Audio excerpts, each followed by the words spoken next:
Uga, uga. Cavernícolas, el podcast para papás. Un espacio para navegar juntos en este viaje interminable de la paternidad. Acércate a la fogata. Bienvenido. Uga, uga. Sí, qué tema. Oye, y un poco regresando al tema de la educación sexual. Hablabas de los primeros 3 años y los retos que tienen esos 3 años para hablar de educación sexual. Sí. Después vienen los 7, que es el primer septenio, y después del primer septenio viene la frontera del Rubicón. Claro. Sí, ya te la sabes, la frontera del Rubicón. Esta es buena porque en la psicología tradicional no se habla del Rubicón.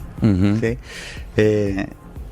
A ver, ya, entonces está esos primeros años que yo diría que igual se extiende hasta los 7.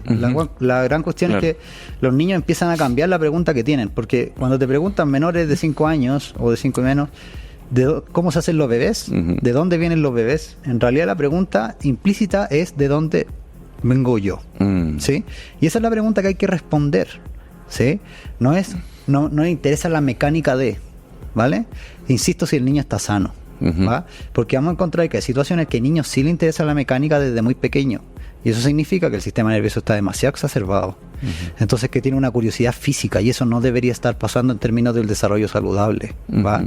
Entonces el niño está demasiado despierto en eso, es porque está sacrificando fuerzas de vida en pos de la conciencia, y eso puede ser porque está en un entorno familiar demasiado estresante, porque ha tenido intervenciones quirúrgicas, porque ha tenido trauma, y entonces cuando eso ocurre, la manera que tiene de defenderse el cuerpo humano es algo que se llama sobreadaptación, que es tomar habilidades, adelantar esas habilidades a costa de la madurez, a costa del crecimiento, para no molestar al entorno, ¿sí?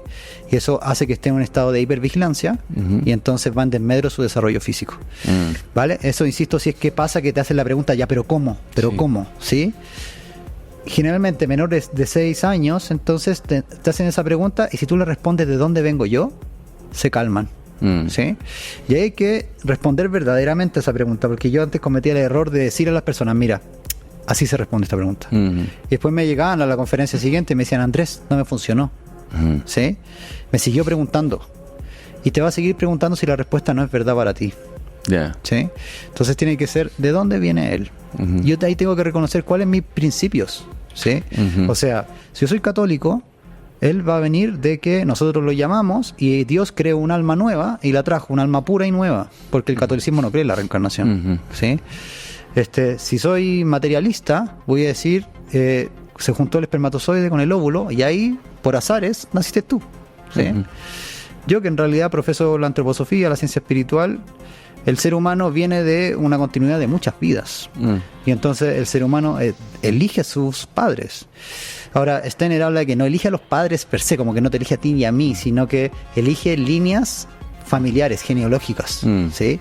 Y elige la línea genealógica como 100 años antes de nacer, de hecho. Entonces, nosotros ni siquiera habíamos nacido, pero esa línea genealógica. Steiner elige 2, porque pueden estos no encontrarse. Sí existe algo que es libre albedrío, como en términos de la espiritualidad, sí puede no ocurrir lo que tendría que haber ocurrido, ¿sí? Porque los seres humanos podemos no hacer lo que nos corresponde. Entonces tenemos esa posibilidad, es parte del libre albedrío. Y eso es lo que no se entiende muy bien en la espiritualidad como de marketing, como el New Age y ese tipo de cosas. Porque se dice en ese punto como todo es perfecto, todo pasa por algo. No es verdad, ¿sí? El mundo espiritual no es perfecto, ¿sí? O sea, podemos equivocarnos, ¿vale? Y entonces esa es una de las cosas que puede pasar, como estos tendrían que haberse encontrado, no se encontraron. Entonces digamos que ahí una de las respuestas es, cuenta tu historia, tus creencias, tu filosofía. ¿De dónde vienes tú? ¿Sí? Y ese es el de dónde vengo. O sea, es más bien, ¿tú crees que le da más certeza a un crío, una cría menores de 7 años decirles, oye, pues nosotros venimos de esta creencia? O sea, si eres judío, pues explicas también la historia como judío. Si eres católico, si eres agnóstico, si eres antroposofista. Es que claro, como niños lo van a aprender por imitación más que por concepto, ¿sí? Más que la explicación es cómo nosotros llevamos adelante en la vida. Y así lo va a aprender. Entonces, claro, yo como antropósofo le digo, bueno, tú vienes de muchas vidas, nos miraste, tú viste a un hombre que estaba haciendo conferencias, viste a una mujer que estaba atendiendo pacientes, y ¿qué hiciste? Este es mi papá, este es mi mamá. Tu ángel tomó tus alas, las dejó allá arriba, te trajo, Y allí naciste tú, nosotros te recibimos y te vamos a cuidar por un periodo de tiempo y luego tú vas a ser libre en la tierra. Y después vas a volver y te van a entregar tus alas de vuelta y vas a hacer este camino otra vez. Entonces, para mí esa es la respuesta. ¿Sí? Esto es lo que pasa con el ser humano. ¿Sí? Y también a mí me sacia en cierta medida el por qué existen las enfermedades infantiles. Porque me llegan casos de niños con cáncer. Entonces, desde el catolicismo no lo puedo explicar. Desde la ciencia tradicional no lo puedo explicar. ¿Sí? Entonces, si se crea un alma nueva, ¿cómo es que tiene este castigo? ¿Sí? Pero si viene de un proceso de muchas vidas, claro que el ser humano pudo haber estado que trabajar algo en su cuerpo, que el cuerpo se sacrifica por la pureza del alma. Entonces, ¿y qué lo trajo como experiencia? Entonces, para mí tiene más sentido. Y yo le explico eso, ¿va? Pero después, de la barrera de los 5, va a cambiar un poco, y ya de los 6, perdón, y a eso de los 6, 7 años, te va a decir, ya, pero ¿cómo?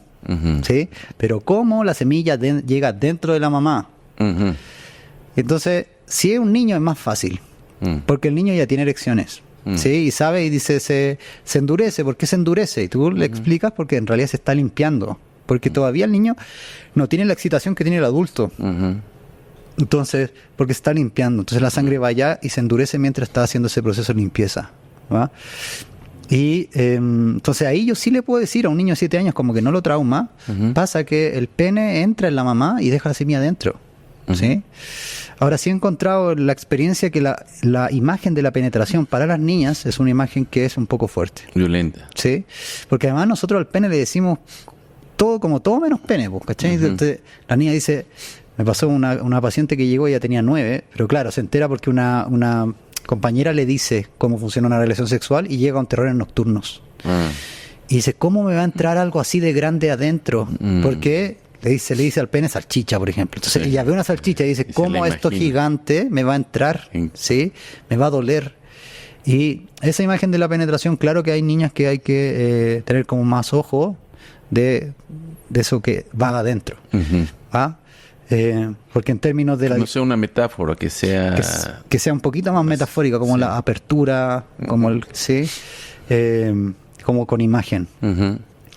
Y luego ya, sí, y algo que tú dijiste bien importante, que no hay tema que sea tabú. ¿Va? Porque cuando empiezan con que algún tema sea tabú, les va a llamar más la atención. Claro. Y si les llama más la atención, ahí lo van a averiguar por distintas vías. Ahora, sí, una cosa que quiero tocar es, si a un niño pequeño se le entrega una pantalla de libre demanda, o aunque le ponga ahí igual Family Link, el promedio de que encuentre pornografía es 6 meses. ¿Sí?